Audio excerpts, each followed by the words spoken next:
Today's movie starts off with a bang. Sweet Jesus, an orgy!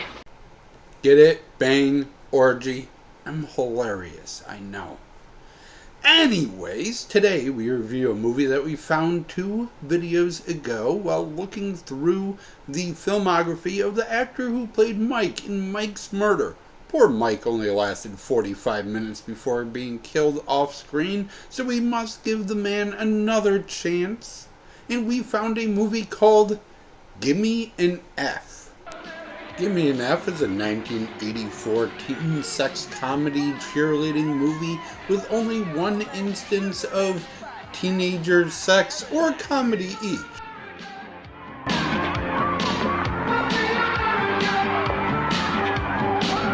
This cheer camp / competition has 4 teams we need to worry about.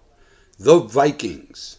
Vikings coming at you! Vikings got the power! Vikings got the power! 2, 3, 4, 5, 6, 7, 8. The Vikings are black. That's their thing in this movie. We have the Demons, who are the cool kids. We got the stars and everything above it. We got a touchdown, so shut it! Next up is the Falcons. The Falcons are the bad guys. Ready? And Falcons are here with a mighty cheer to welcome you from far and near. And the Ducks. The Ducks are from a Catholic school that just joined with a boys' school and are cheerleading for the first time. This is who we're rooting for. Okay. Good luck, Ducks. Good luck. Good luck, Ducks. Good luck. The cheer camp, which will be nationally televised, is ran by Dr. Spirit, aka Bucky.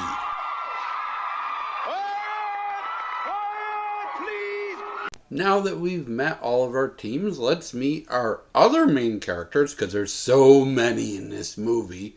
The cheer instructors. Take off the brakes and break off the chain. That's the salute to that Washington Property. Up in the air, party's all day. There's a lot of cheer instructors, but we only need to know about 4 of them. Lead instructor Tommy, who's pretty much our main character, his girlfriend Phoebe, Falcon superfan Pam, and Mike from Mike's Murder, Roscoe. That's the salute, then we're gonna rock all night. That's the salute, then let me rock your life. Down your luck. Ray from the future here. I forgot to mention this, but Roscoe is a male stripper who wears assless pants in every scene of this movie.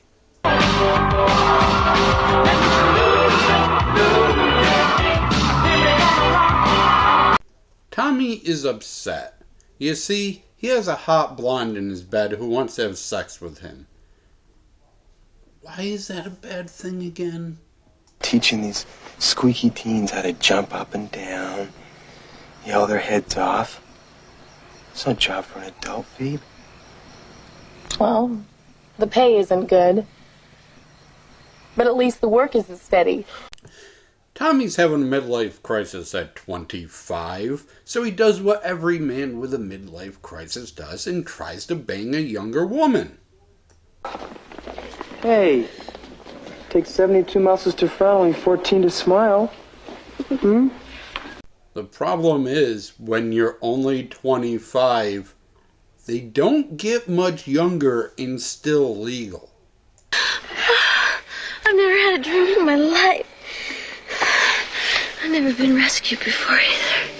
Yeah? What else have you never done before? Are you going to kiss me? How old are you? 16. You wait for me while I'm in prison? Yeah.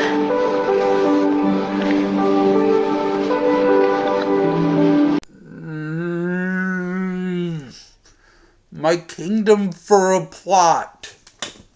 Don't you want to be winners? Have all the other little girls envy you? Don't you want to be popular? Pam is harassing the ducks.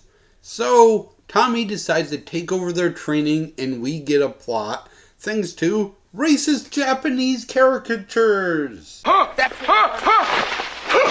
I want to see some heat in those quad rides. Come on, give it. Yeah, feel it. Okay, so Japanese businessmen want to invest with Bucky and have a cheer camp in Japan. But they will only do it if Tommy teaches at their camp and wants a 5-year investment. Tommy, at 25, feels washed up, doesn't want to cheer his entire life, again, midlife crisis, but agrees that he will do it if the Falcons can beat the Ducks.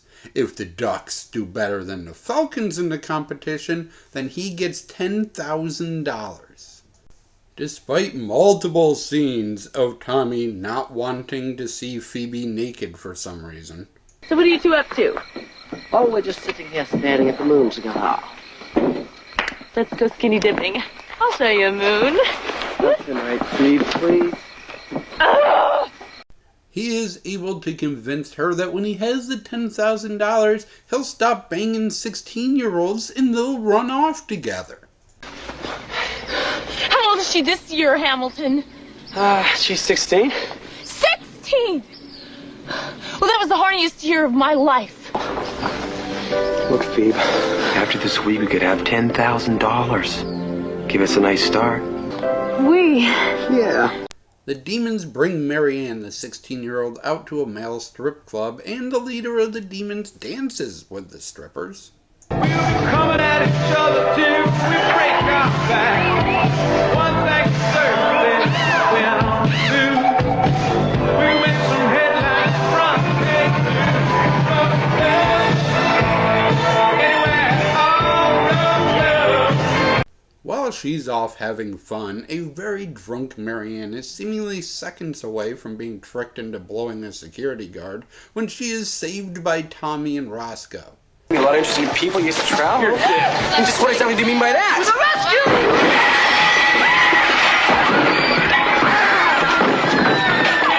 Tommy, get her out of here! I don't know where to begin on some of the stuff in this movie. At one point, Roscoe dresses up like a Mad Max character and seduces the leader of the Falcons, who is inexplicably jogging with a ping pong ball in her mouth. Ray from the future here again. It's an egg, not a ping pong ball. And I guess it's to encourage the girls to breathe through their nose for more stamina. If anyone watches this and knows anything about this, please comment. You're hopeless. Get out of here. He's in love with the enemy.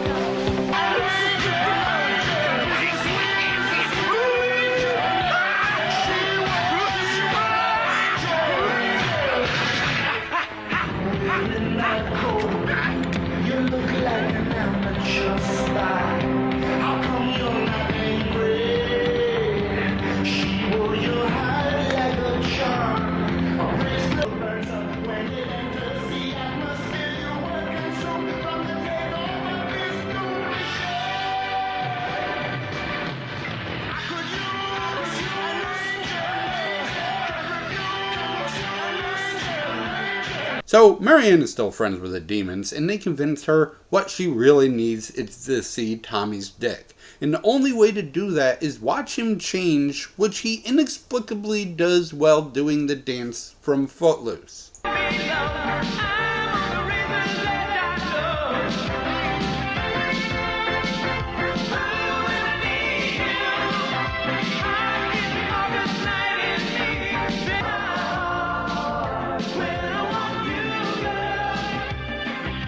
In what I sense is not a coincidence, one of the dancers from the club scene earlier was the gymnastics consultant for that scene in Footloose. We already had our one incident of teen in the movie, now we get our one incident of sex in the movie, as Pam, it turns out, is not only a Falcon superfan, she is also Bucky's girlfriend. We heard Roscoe and the Falcons leader in the bushes, but that doesn't count.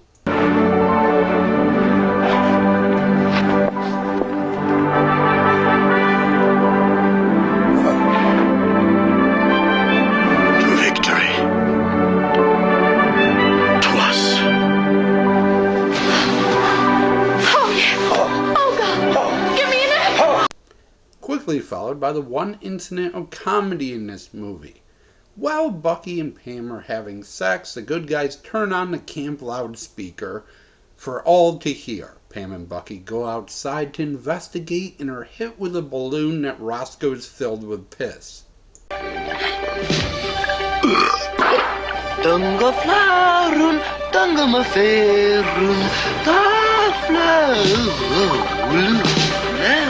That is not the funny part. The funny part is this line from Roscoe. Right in there.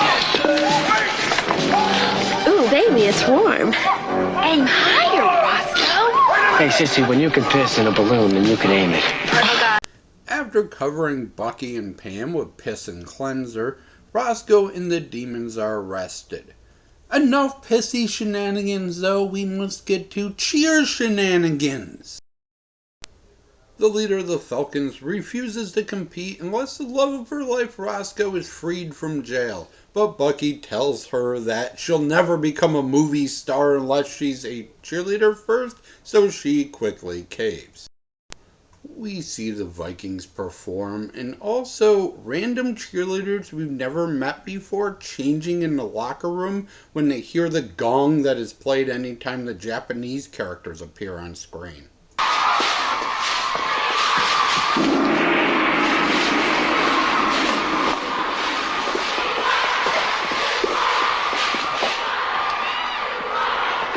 What was that?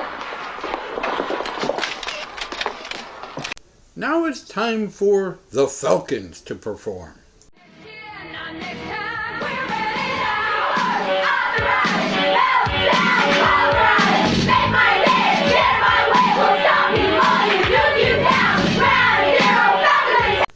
They're doing great until Roscoe shows up, declares his love for the leader of the Falcons, and distracts her.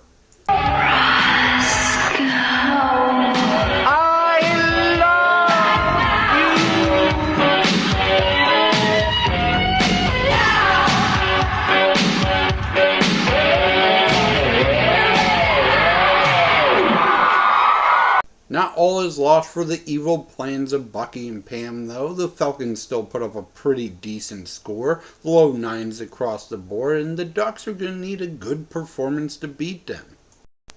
The Ducks might not even be able to perform because Bucky has destroyed their uniforms. Fear not, my friends, when Roscoe got out of jail, so did the demons. And even though they can't compete, they gave their uniforms to the Ducks. They have a D on the crotch. It counts. D is for ducks.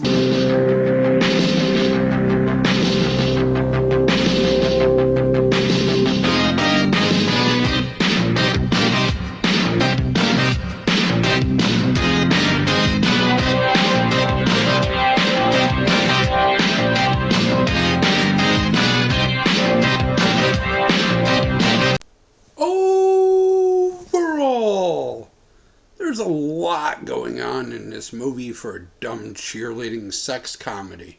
Not a lot of sex, not a lot of comedy, but a lot of other stuff. So many storylines. There's stuff with Roscoe trying to flirt with the bad guy. He's dressed up like Mad Max. Multiple scenes that don't take place anywhere near each other. I'm not sure how he shows up at the end in his Mad Max gear again. There's a weird Footloose scene in the middle. Not sure which one of these movies were first. They both came out in 1984. It has to be Footloose though, right? No way Footloose ripped off this movie. Also, why is the guy dancing while changing? Like, that's basically his locker room. He's changing his clothes while strip parkouring. Makes no sense. Behind the scenes, as a director, we have Paul Justman, who, like last video, only directed music videos. This time for The Cars, Rex Springfield, Jay Giles Man, and does have one other little-known movie called Rock and Roll High School. The writer is James V. Hart, who took a little bit of time off after this movie, but his follow-up films are August Rush, Muppet Treasure Island, Hook, the 1992 version of Dracula, and Contact, along with a bunch of other well-known movies. As for the cast of this one, it's not exactly a who's who of Hollywood.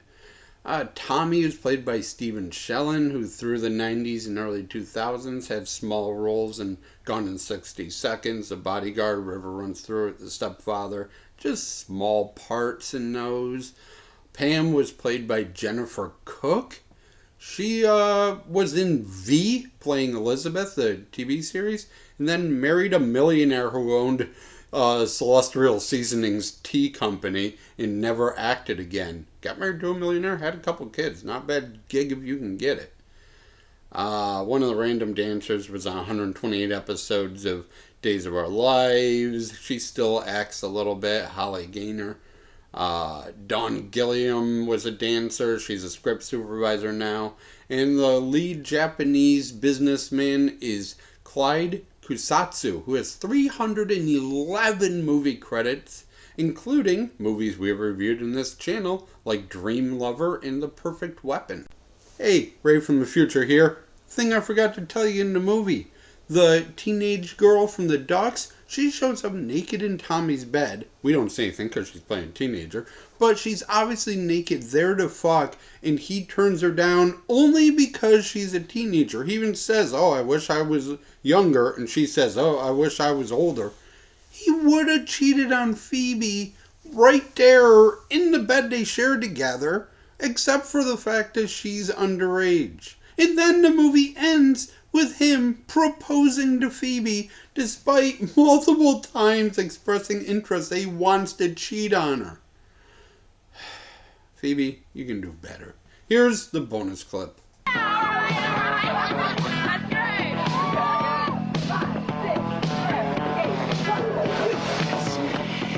Yes, sir, gentlemen. Over 150,000 girls attend cheerleading camp each summer. But the real money is in boutique sales.